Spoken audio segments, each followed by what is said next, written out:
আতঙ্কর দরবারে তোমাদেরকে আবার একবার স্বাগত জানাই। আজকে পুনরায় ভয় সমগ্র গল্প বই থেকে বিভূতিভূষণ বন্দ্যোপাধ্যায়ের লেখা একটি গল্প তোমাদের পাঠ করে শোনাবো। ভয় সমগ্র বইটি সৌদীপ প্রকাশন থেকে প্রকাশিত হয়েছে। আজকের গল্পটির নাম রহস্য। গল্পটি ভালো লেগে থাকে লাইক, শেয়ার এবং কমেন্ট করতে ভুলবে না। আর তোমাদের জানা যদি কোনো সত্যি ভূতের ঘটনা থাকে তাহলে আমাদের হোয়াটসঅ্যাপ নাম্বারে পাঠাতে পারো। তার ডিটেলস পেয়ে যাবে তোমরা গল্পের লিঙ্কে। আর সেই সমস্ত গল্প যদি ভালো হয় অবশ্যই আমরা সেগুলো আমাদের চ্যানেলে পড়ে শোনাবো।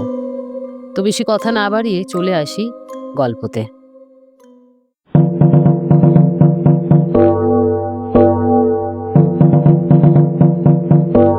আমার বন্ধুর মুখে শোনা এই গল্প। বন্ধুটি বর্তমানে কলকাতার কোনো কলেজের প্রফেসর। বেশ বুদ্ধিমান, বিশেষ কোনো রকম অনুভূতির ধার ধারেন না। উগ্র বৈশ্বিকতা না থাকলেও জীবনকে উপভোগ করার আগ্রহ আছে, সে কৌশলও তার জানা আছে। সেদিন রাত্রে ঝমঝম করে বৃষ্টি পড়ছিল। নানা রকম গল্প হচ্ছিল গরম চা ও আনুষঙ্গিক খাদ্যের সঙ্গে মজিয়ে। অবশ্যই ভূতের গল্পই হচ্ছিল। আমার বন্ধু একটা গল্প বললেন। আশ্চর্য লাগলো গল্পটা। একজন বিজ্ঞাপনের অধ্যাপক যখন এই গল্পটা করলেন তখন এর মূল্য আছে বলেই ভেবে নিতে হবে। তার নিজের কথাতেই বলি, সেবার আমি বিএ পরীক্ষা দিচ্ছি। অনার্স পরীক্ষা হয়ে যাবার পরে দিন 4-5 ছুটি পাওয়া গেল। কিসের ছুটি তা আমার এতকাল পরে মনে নেই। ভবতারণ ঘোষাল বলে আমার এক বন্ধু ছিল, ওর বাড়ি ছিল বেলঘরেতে। ভবতারণ ক্লাসে খুব পান খেত, ক্লাসের বাইরে ঘন ঘন সিগারেট খেত, অশ্লীল কথাবার্তা বলতো, লম্বা লম্বা কথা বলতো, চালবাজির আর অন্ত ছিল না। আর আমার সঙ্গে খুব বনতো, এই জন্য যে আমি নিজেও একজন দস্তুর মতন চালবাজ ছেলেছিলাম তখন। এখন সেসব কথা ভাবলে হাসি পায়। তারপর যে বলছিলাম, অনার্স পরীক্ষা শেষ হবার দিন ভবতারণ আমায় টেনে নিয়ে গেল ওদের বাড়িতে। যাবার সময় ট্রেনে গেলুম, কিন্তু ট্রেন থেকে নেমে অনেকটা হাঁটতে হলো, কারণ ওদের বাড়িটা প্রায় গঙ্গার ধারের কাছে। কিছুক্ষণ ওর বাড়ি থেকে হঠাৎ কি একটা বিষয় ঘোর তর্কাতর্কি হলো ওর আর আমার মধ্যে। এমন চরমে উঠলো তর্ক যে দুজনের মধ্যে হাতাহাতি হবার উপক্রম। হায় রে সেসব দিন! এই রোদ, এই মেঘ, তখনকার জীবনে তাই ছিল স্বাভাবিক। যাই হোক, আমি ভয়ানক রেগে ওদের বাড়ি থেকে সেই সন্ধেবেলায় বেরিয়ে পড়লুম। এমন জায়গায় ভদ্রলোকেদের থাকতে আছে? ব্যারাকপুর ট্রাঙ্ক রোড বেয়ে হনহন করে হাঁটছি কলকাতার মুখে। দিব্যি ফুটফুটে জ্যোৎস্না রাত। মাঝে মাঝে এক আধখানা মোটর দ্রুত বেগে চলেছে কলকাতার দিকে। সম্পূর্ণ নির্জন রাস্তা। একবার একটা মাতাল কুলি ছাড়া আর কোনো লোকের দেখা পেলাম না। হঠাৎ আমার মনে হলো, এতটা রাস্তা একটানা হাঁটতে পারবো না তো, একটু বিশ্রাম দরকার। ডাইনে বাইয়ে চাইতে কিছু দূর গিয়ে একটা বাগান বাড়ি দেখে তার মধ্যে ঢুকে পড়লুম। বাইরে থেকে আমার মনে হয়েছিল এ বাগান বাড়িতে লোকজন কেউ থাকে না। আছে হয়তো এক আধটা উড়ে মালি, তাকে 2-4টি পয়সা দিলে বাগানের মধ্যে বসে একটু বিশ্রাম করতে দেবে। এখন নিশ্চয়ই একটা পুকুর আছে বাগানে, নিশ্চয়ই তার ঘাট বাঁধানো। এমন গ্রীষ্মের দিনে জ্যোৎস্না রাত্রে পুকুরে বাঁধা ঘাটে কিছুক্ষণ বিশ্রাম করার আনন্দ অনেক দিন পরে হয়তো কপালে জুটে যেতে পারে। বাগানের মধ্যে ঢুকে মনে হলো এ বাগানে লোকজন কেউ বাস করে না, ঘন ঘন কেউ আসেও না। লাল কাপড়ের পথগুলোর ওপরে 1 হাত লম্বা উলু ঘাস, ফুলের ক্ষেত আজ আগাছার জঙ্গলে ভর্তি। আরো একটু অগ্রসর হয়ে মনে হলো এ বাগান বাড়ি খুব বড় লোকের। অন্তত যে সময় এ বাগান বাড়ি তৈরি হয়েছিল সেই সময় মালিকের অবস্থা ছিল খুব ভালো। শৌখিন রুচির পরিচয় আছে এই প্রতিটি গাছপালায়, প্রত্যেকখানি ইটে পাথরে। আগাছা ভরা ফুলের ক্ষেতের মাঝে মাঝে এখানে ওখানে পাথরের অপসরী মূর্তি, দু একটা হাত ভাঙা নাক ভাঙা। অনেক এমন অপসরী মূর্তি আছে বাগানের এদিকে ওদিকে। কোনোটার পিঠ দেখা যাচ্ছে, কোনোটার মুখ, ঝোপে আড়ালে আড়ালে। একটু দূরে গিয়ে বাঁদিকে চওড়া পথ ধরলাম। পুকুরে গিয়ে পথটা শেষ হয়েছে। তবে যে ধরনের পুকুর আশা করেছিলাম তা নয়। অনেক কালের পুরনো পুকুর। বাঁধা ঘাট একসময় ছিল, এখন তার মাঝামাঝি প্রকাণ্ড বড় ফাটল ধরেছে। রানার দুপাশে বট অশ্বত্থের গাছ গজিয়েছে। সে ঘাটে নামাও যায় না সিঁড়ির সাহায্যে, এমনই তার দুরবস্থা। এ রাত্রে তো সাপের ভয়ে সেদিকে যেতেই আমার আর সাহস এলো না। ঘাটে থেকে কিছু দূরে একখানা বেঞ্চি পাতা। ক্লান্ত শরীরে বেঞ্চির ওপরে শুতেই কখন যে ঘুমিয়ে পড়েছি নিজেই জানি না। আমার তন্দ্রা যখন ছুটে গেল তখন অনেক রাত। সামনের দিকে চাইতেই একটা অদ্ভুত সন্দেহ হলো আমার মনে। আমার বেঞ্চিখানা থেকে কিছু দূরে যে অপসরী মূর্তি আমার দিকে পাশ ফিরিয়ে দাঁড়িয়ে আছে, সেটার দিকেই ঘুম ভেঙে আমার চোখ পড়ল। সঙ্গে মনে হলো এতক্ষণ সে মূর্তিটা অন্য কি কাজ করছিল, বা অন্যদিকে অন্যভাবে দাঁড়িয়েছিল। আমাকে জাগতে দেখেই সেটা চট করে যেন নিজেকে সামলে নিয়ে আবার পূর্ববৎ ভঙ্গিতে আড়ষ্ট হয়ে দাঁড়িয়ে রইল। আমি অবাক হয়ে সোজা বসলাম, চোখ মুছলাম ভালো করে। ঘুমের ঘরে দেখলাম, কিন্তু তা বলে তো মনে হলো না। আমি ঘুম ভেঙে স্পষ্টই দেখেছি ও পুতুলটা কি একটা করতে যাচ্ছিল। আমার সারা পেয়ে সামলে নিয়েছেন। সমস্ত শরীর যেন অবশ, ভারী। ঘুমের ঘোর ভালো কাটেনি। রাস্তায় হাঁটবার ইচ্ছে নেই মোটে। আবার সেই বেঞ্চিখানাতেই শুয়ে পড়লাম। শোয়া মাত্র আবার কখন ঘুমিয়ে পড়েছি। ঘুম আসবার পূর্ব পর্যন্ত কিন্তু একটা কৌতূহল আমার মনে বারবার উকি দিয়েছে। পুতুলটা কি করতে যাচ্ছিল?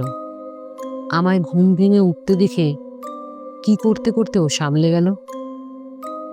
অনেক রাত্রে ঠান্ডা ফিরফিরে হাওয়ায় আমি গাঢ় ঘুমে অচেতন হয়ে পড়েছিলাম। আবার ঘুম ভাঙল তখন চাঁদ ঢলে পড়েছে পশ্চিম আকাশের গাছপালার পিছনে। ফুটফুট করছে জ্যোৎস্না। তবে পশ্চিম দিক থেকে লম্বা লম্বা গাছের ছায়া পড়েছে ফুলের ক্ষেতের আগাছার জঙ্গলে। ঘুম ভেঙে উঠেই আমার মনে হলো আমি প্রথম যখন এই বাগানে ঢুকি তখন বাগান যা ছিল এখন তা নেই। কোথায় কি একটা পরিবর্তন হয়ে গিয়েছে। ঘুমের ঘোর যতই ভাঙতে লাগলো আমার মনে ও ধারণা ততই বদ্ধমূল হতে লাগলো। আগে যা ছিল তা এখন যেন নেই। কি একটা বদলে গিয়েছে, অথচ কি সেটা বুঝতে পারছি না। কি বদলে গেল? কোথায়? হঠাৎ আমার চোখ পড়ল সামনে। চোখ ভালো করে মুছলাম। পরিবর্তন ওখানেই হয়েছে যেন। আগে যা ছিল এখন তা নেই। কিন্তু কি পরিবর্তন? কি বদলে গেল? 1 মিনিট কি 1.5 মিনিট কেটে গেল। সঙ্গে সঙ্গে সারা দেহে বিদ্যুতের স্রোতের মতন বয়ে গিয়ে আমাকে সম্পূর্ণ আড়ষ্ট ও অবশ করে দিয়ে আসল সত্যটি আমার চোখের সামনে ফুটে উঠল। ওই উচ্চ বেদিটার ওপর বসানো যে অপসরী পুতুলটা কোথায় গেল? বেদিটা খালি পড়ে আছে, পুতুলটা নেই। প্রথমটা যেন বিশ্বাস হলো না। সত্যি কি ওখানে অপসরীর মূর্তিটি ছিল? অন্য জায়গায় ছিল হয়তো, আমি ভুল দেখেছিলাম। তা কি কখনো হয়? পাথরের অত বড় পুতুলটা গভীর রাত্রে কে নিয়ে যাবে? আমারই ভুল। কিন্তু এই অপসরীর মূর্তি তো অন্যদিকে চেয়ে কি একটা করতে যাচ্ছিল। আমি ঘুম ভেঙে কাল দেখেছিলাম। এই বেদিটার ওপরেই সেই পুতুলটা ছিল। না থাকলে আমি এই বেঞ্চিতে শুয়ে দেখলাম কি করে?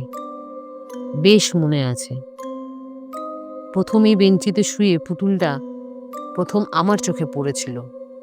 আমার দিকে ওর পাশ ফেরানো ছিল। এও ভাবলাম, আমার মনে আছে, এই ধরনের পুতুল কি ইটালি থেকে আসে, না এদেশেই তৈরি হয়? এত সব একেবারে ভুল হয়ে যাবে? কিন্তু তা যদি না হয়, তবে সে অপসরের মূর্তি বা যাবে কোথায়? এত রাতে কে উঠিয়ে নিয়ে গেল মূর্তিটা? চোরে নিয়ে গেল? তাই যদি হয়, এতকাল এ বাগান অরক্ষিতভাবে পড়ে আছে, এতদিন কেউ চুরি করলে না, আর একজন জলজ্যান্ত মানুষ শুয়ে আছে সামনের বেঞ্চিতে, আজই চোর এসে এত বড় ভারী মূর্তিটা চুরি করে নিয়ে যাবে? না, তাও সম্ভব বলে মনে হলো না। কেন জানি না, আমার কেমন ভয় হলো। গা ছমছম করতে লাগলো। রাত আর বেশি নেই, এই বাগানে আর শুয়ে থাকার দরকার নেই। আস্তে আস্তে কলকাতা মুখো হাঁটা দিই। যেমন এ কথা মনে আসা, অমনি আমি বেঞ্চি থেকে উঠে পড়লাম। পুকুরের ঘাটে নেমে চোখে মুখে জল দিয়ে নেব ঘাটের দিকে যাচ্ছি, এমন সময় আবার অবাক হয়ে দাঁড়িয়ে পড়লাম। বাঁধা ঘাটের ঠিক ওপারেই আমলকিতলায় যে স্ট্যাচুটা ছিল, সেটাই বা কই? সেটার হাত ভাঙা ছিল বলে আরো বেশি করে আমার দৃষ্টি আকর্ষণ করেছিল। ওই তো শূন্য বেদিটা পড়ে আছে। মনে কেমন সন্দেহ হলো। বাগানের চারদিক চেয়ে দেখলুম, কত পুতুল ছিল এখানে ওখানে। বনের ঝোপের মধ্যে আড়ালে আড়ালে সাদা পাথরের পুতুলগুলো ফুটফুটে জ্যোৎস্নায় ঝকঝক করছিল। এখনো তেমনি সাদা জ্যোৎস্না বাগানে সর্বত্র, কিন্তু কই সে অপ্সরী পুতুলগুলো? একটাও তো নেই। এক রাত্রে কি বাগানের সব পুতুল চুরি গেল? এই রাত্রিটার জন্যই কি চোরেরা ওত পেতে বসেছিল? আশ্চর্য! বোকার মতন চারিদিক চেয়ে চেয়ে দেখতে লাগলাম। এতক্ষণে বুঝলাম, ঘুম ভেঙে উঠে যে ভাবছিলাম বাগানের কোথায় কি পরিবর্তন হয়েছে, সে হলো এই পরিবর্তন। বাগানময় এই মস্ত পরিবর্তনটা সাধিত হয়েছে আমার ঘুমের মধ্যে। ততক্ষণে পায়ে পায়ে গিয়ে পুকুরের বাঁধা ঘাটের ওপারটাতে দাঁড়িয়েছি। হঠাৎ পুকুরের জলের দিকে চাইতে আমার কেমন যেন হয়ে গেল।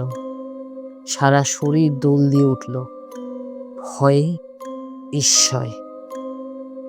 বাগানের সব অপসরী পুতুলগুলো জলে নেমে সাঁতার দিচ্ছে, দিব্যি সাঁতার দিচ্ছে, এপার ওপার যাচ্ছে। কিন্তু একটা জিনিস আমি স্পষ্ট দেখতে পেলাম, সেগুলো জীবন্ত হয়ে ওঠেনি, আড়ষ্টভাবেই পুতুল রূপেই সাঁতার দিচ্ছে। এইখানে আমাদের মধ্যে এক বন্ধু প্রশ্ন করল, আপনি স্পষ্টভাবেই দেখতে পেলেন? অধ্যাপক বন্ধুটি আমাদের মুখের দিকে চেয়ে বললেন, অনেক দিনের কথা হয়ে গেল বটে, কিন্তু আমি আজও ভুলিনি সে রাত্রের কথা। সে দৃশ্য আজও দেখছি চোখের সামনে। মাঝে মাঝে যেন দেখি। বিশ্বাস করা না করা আপনাদের ইচ্ছে, আমি কাউকে বলিও না বিশ্বাস করতে। আমি বললাম, সিদ্ধি খেয়েছিলেন বন্ধুর বাড়িতে, বেলঘড়িতে? বা আমি ওসব ছুতাম না তখন, এখনো তাই। বিশ্বাস করুন এ কথাটা। সকলে রুদ্ধ নিঃশ্বাসে শুনছিলেন। আমরা বললাম, তারপর? বন্ধু বলতে আরম্ভ করলেন আবার। তারপর চুপ করে দাঁড়িয়ে রইলাম এক দৃষ্টে সেদিকে চেয়ে। আমার মনে হলো আমি পাগল হয়ে গিয়েছি, কিংবা আমার কোনো শক্ত রোগ হয়েছে। যা দেখছি বেশ এমন আছে, পশ্চিম দিকের পাঁচিলের গায়ে একটা তাল কি নারকেলের গাছ ছিল। চাঁদ তখন গাছটা ঝাঁকড়া মাথার ঠিক আড়ালে। সে ছবিটা বেশ মনে আছে আমার। আবার তখনই চোখ নামিয়ে পুকুরের দিকে চাইলাম, সেখানে সেই অদ্ভুত অবিশ্বাস্য অস্বাভাবিক দৃশ্য। সব সাদা সাদা বড় মর্মর মূর্তিগুলো জীবন্তের মধ্যে জলকেলি করছে পুকুরের জলে। আমার মাথা ঘুরে গেল যেন। নিজের ওপর কেমন একটা অবিশ্বাস হলো। সেখান থেকে মারলাম টেনে ছুট, একেবারে সোজা দৌড়। ফটকের কাছে এসে যখন পৌঁছেছি তখন আমার মনে হলো, অবশ্য হলপ করে বলতে পারবো না সত্যি কিনা, তবে আমার মনে হলো যেন অনেকগুলো মেয়ে খিলখিল করে একযোগে হেসে উঠল। হাসির একটি ঢেউ যেন আমার কানে এসে পৌঁছল। পরক্ষণেই আমি একেবারে ব্যারাকপুর ট্রাঙ্ক রোডের ওপর এসে পড়লাম। এবার আপনারা যেন প্রশ্ন করবেন না, আমি জানি সেখানে আর আমি গিয়েছিলাম কিনা। পরদিনই গিয়েছিলাম, একা নয়, 3টি বন্ধু সঙ্গ করে। গিয়ে দেখলাম পুরনো ভাঙা বাগান বাড়ি, আগাছার জঙ্গলে ভরা ফুলের ক্ষেত, কতগুলো হাত ভাঙা নাক ভাঙা অপসরী পুতুল এদিক ওদিক বনের জঙ্গলে আড়ালে পাথরের বেদির ওপর দাঁড় করানো। কোথাও অস্বাভাবিকতার কোনো চিহ্ন নেই। হঠাৎ আমার এক বন্ধু আমাকে ডাক দিলে। ঘাটের ওপরে আমলকি তলায় যে হাত ভাঙা পুতুলটা দাঁড়িয়ে আছে, একটা মোটা বিচুলিলতা মাটি থেকে গজে উঠে সেটার দুখানা পা আষ্টে পিষ্টে জড়িয়ে রেখেছে। অন্তত 1 বছরের পূর্ণ লতা।